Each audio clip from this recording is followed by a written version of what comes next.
Welcome back. There's actually been some welcome good news on COVID recently. The 7-day average of cases has dropped by about a third over the past 2 weeks, with almost every single state showing a decrease.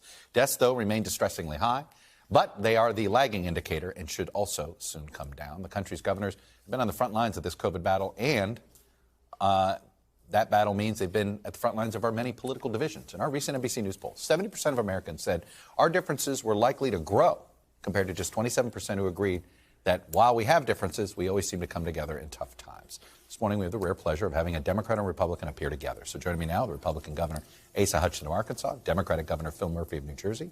You guys are here for the National Governors Association, which used to be sort of a powerful entity here. So, Governor Hutchinson, let me start with you. In this extraordinarily divisive times, what can you guys do to make the NGA actually effective in a bipartisan way? How do you do it? Well, first of all, I'm glad to be on this show with Governor Murphy. He's vice chair, will next year be the chair of the NGA. For 114 years, the governors have been convening in a bipartisan way to work on problems and challenges. And let me assure everyone that there's still plenty of differences. Governor Murphy and I disagree on a lot of issues, and we can fight over those. But there's so many things as governors we can work together on.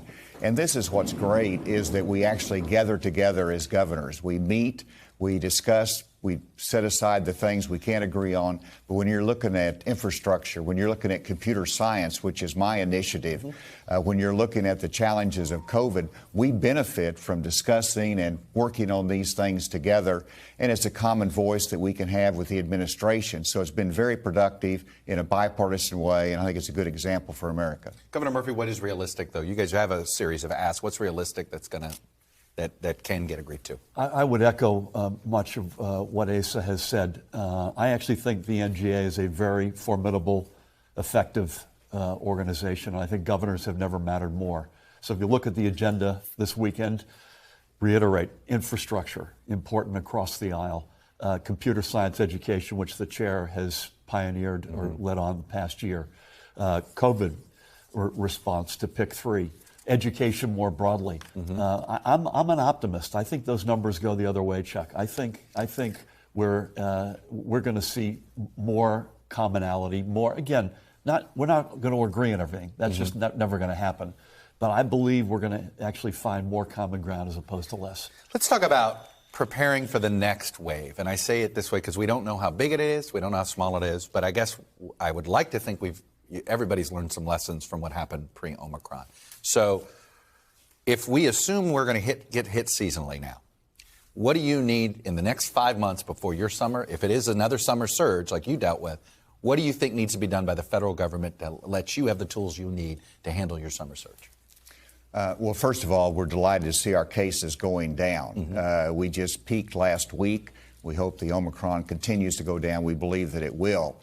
And I do believe that we need to move from a pandemic status and mode of operation to more endemic, where we're normalizing, taking it very seriously, preparing. But I think we need to move out of the panic mode.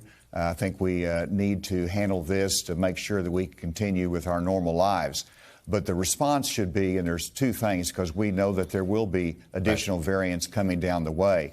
First of all, is to continue to build the infrastructure. So for my state and other governors, we want to make sure our testing capacity is there.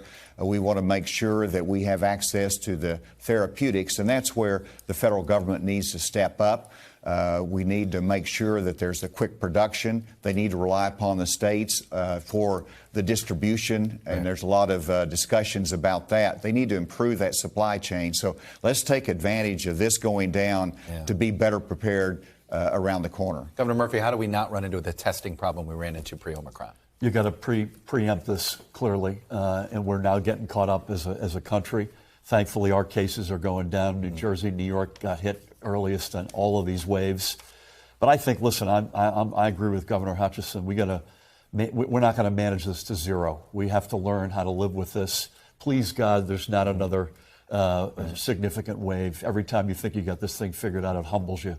You've decided to make the booster part of a mandate. Yes. You obviously have not done any mandates, and I'm well aware of the politics of Arkansas. But look, you've got a booster problem. There's been a vaccination problem, but you've got an even bigger discrepancy among political discrepancy, D's and R's, when it comes to boosters. And you've run into some problems. Do you have a new message to try to get people to get boosted? Well, first of all, it is very important. I've got my boost, and I'm delighted with it because I think it adds a great level of protection. And so it's education. Quite frankly, the mandates that were imposed at the federal level that the Supreme Court struck down were counterproductive, as we predicted. I predicted that it increased resistance. And so our vaccination rate has actually slowed. We're continuing to go up gradually, but the heavy-handed approach doesn't work. It's got to be that education. It's got to be that consistent messaging. And so we want to improve those numbers, but the right path is not by the mandate route. Why have mandates worked for you?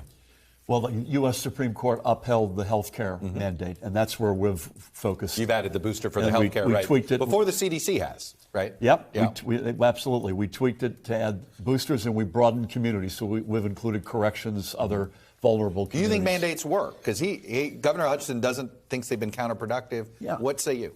Well, when the U.S. Supreme Court has upheld the Biden administration's step on health care, that was an easy step for us to take. And we know, as Governor Hutchinson said, boosters add an enormous amount more defense for you. Frankly, in New Jersey, we're underboosted.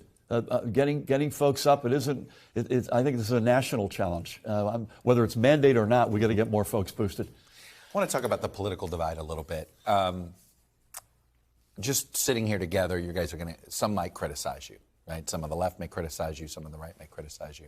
That'll be the first time for both. It is kind of an absurd thing that this has happened. What's a way to fix it in Arkansas? Because it looks to me like the politics are going further to the right, and Arkansas is going to be more divisive. Your likely successor is probably going to play a little bit further to the right than you. Well, the key thing is leadership. Leadership needs to set example. Phil and I, we fight in the partisan trenches in elections. We feel strongly about our respective parties. But once you get elected, you serve all the people, and you've got to find a common ground to address the problems of America and our states. And so that's setting the right example in that. That doesn't weaken us in terms of the criticism or the differences of opinion, but we have to be responsible adults whenever we're leading a state, and we've got to implement things that impact people's lives. And so to me, it's leadership, but it's also the communication. That's what the NGA does, is that it brings us together, and we're not together enough. Governor Murphy, in the past, the governors might be an interesting group to lobby and talk about electoral reform.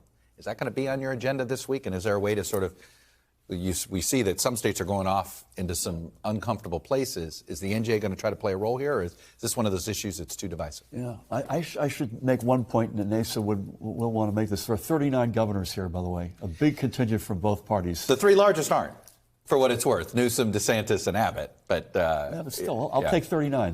Fair enough. You'd always love to have 50, plus the territories. On the voting question. Yeah, listen, I think that's one where there's going to be a pretty partisan debate and divide, honestly. And you guys probably can't come together on anything. We're expanding it in New Jersey, and we're proud of that. We want to expand it further. I know other states are taking a different approach to that. That's probably one that we're going to have to agree to disagree, sadly, in my opinion. But there's a lot of common ground: infrastructure, education, and so on. What do you expect to hear from the president tomorrow? You guys are meeting with him, the governor's ball tomorrow, right? We are. Yeah. And first of all, I expect his administration has really been responsive on questions that we've had about the infrastructure spending. I expect the president to talk about bipartisanship. I'd actually like to see that implemented in the policies that go forward. But this is an annual tradition I expect will go very well. And as you said, with an infrastructure bill to tell you how to implement, I imagine everybody's going to be in a pretty good mood on that front. Thank you both. Appreciate it and coming on together. Thanks for watching our YouTube channel. Follow today's top stories and breaking news by downloading the NBC News app.